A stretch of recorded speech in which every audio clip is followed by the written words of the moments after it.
Okay, picture this. You check into a hotel, you drop your bags, head straight for the shower, and that hot water is just perfect, right? It seems to go on forever. We've all been there, but, behind that simple, amazing shower is this massive, totally unseen world of engineering. So today, we're going to pull back the curtain and follow the incredible journey that water takes through a hotel, from the second it gets there to the moment it leaves. Yeah, it all starts so simply. You just turn on the tap. But have you ever really stopped to think about where that water comes from? I mean, it didn't just magically appear. It has traveled through this incredibly complex, really high-stakes system, and it's all designed for just one thing: making your stay comfortable and safe. So let's follow that journey. Let's uncover the hidden engineering that makes it all happen. All right, so the first leg of this journey, it's the hotel's own private water network. Seriously, the best way to think about it is like the building's circulatory system.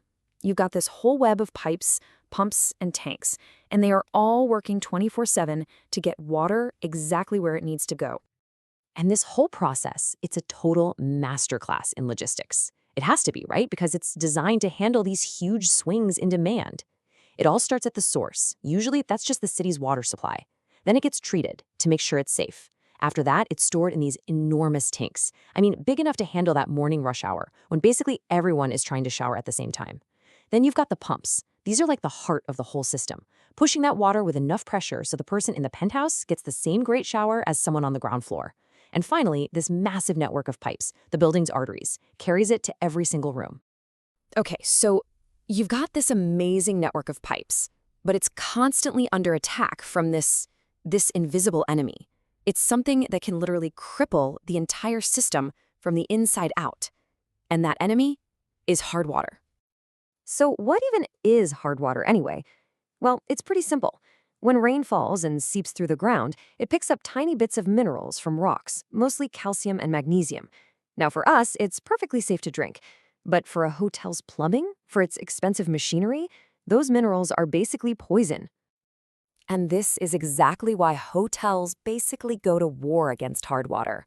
On the inside of the building, it causes this crusty mineral buildup called scaling. It clogs pipes, it wrecks boilers. It's just a nightmare. And for you as a guest, you've probably felt it. It's what reacts with soap to create that weird, filmy scum.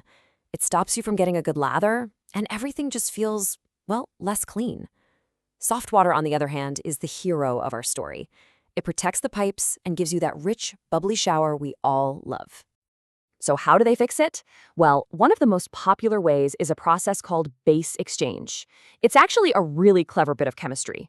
The hard water flows through this special filter. And this filter, it acts kind of like a nightclub bouncer. It grabs onto those troublemaking minerals, the calcium and magnesium, and won't let them pass. But in exchange, it releases harmless sodium ions into the water. It's like a simple trade. The result? Out flows perfectly soft water, and the hotel's plumbing is saved. Okay, so now the water flowing through those pipes is clean and soft. Problem solved, right? Well, not quite, because there's another huge expectation every single guest has, that the hot water will be instant and that it will be endless. Meeting that demand 24 hours a day, 7 days a week, that's the next huge challenge. And to pull this off, hotels usually rely on one of three main types of systems. You've got your direct systems, which are pretty much just big, simple boilers. Then there are indirect systems, which are a bit more efficient. They use heat exchangers to heat up water in huge storage tanks. And more you're seeing solar systems, which is a great green option, but, it usually needs a traditional backup for cloudy days. The choice between them is always this tricky balancing act between cost, how efficient it is, and its impact on the environment. So we followed the water all the way into the room. But what happens next? What about its journey out? The second that water disappears down the drain, the story isn't over. The hotel now has to deal with the enormous task of managing what it's become, wastewater. And this is super important. Not all wastewater is created equal. A hotel has to deal with each type in a different way. First, you've got gray water. That's the stuff from sinks, showers, and the laundry.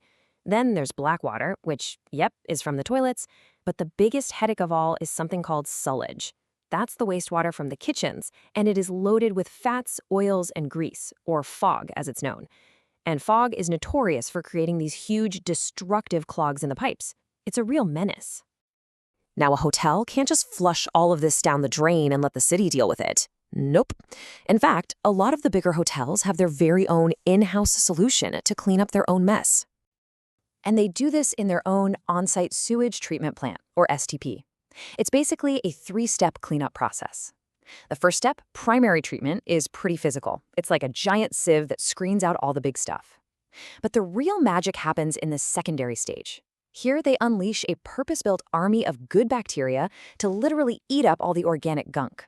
Then finally, the tertiary stage gives the water a final polish. It's filtered one last time and zapped with UV light to make sure it's totally clean and safe. And how well does this work? The results are honestly astonishing.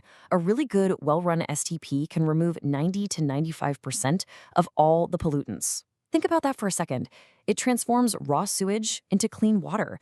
It's just an incredible feat of engineering that takes a massive environmental problem and turns it into a valuable asset. Right, because what's left over isn't considered waste anymore. That cleaned up water, which is called effluent, is perfect for watering the hotel gardens. And the solid stuff that's left, the sludge, gets turned into a nutrient-rich manure. It's a fantastic circular system where almost nothing is wasted. So when you zoom out and look at the whole picture, all these huge connected systems for water, heating, waste, you start to realize something. A big hotel, it's basically a small city. And just like any city, it has a pretty significant environmental footprint. I mean, just think about it for a minute.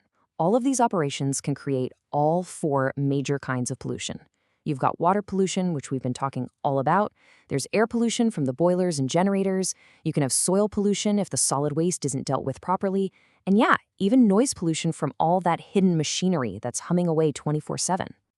And the stakes here, they really couldn't be higher. As one expert put it pretty bluntly, rampant discharge of wastewater and effluents into water bodies has played havoc with hygiene and ecology.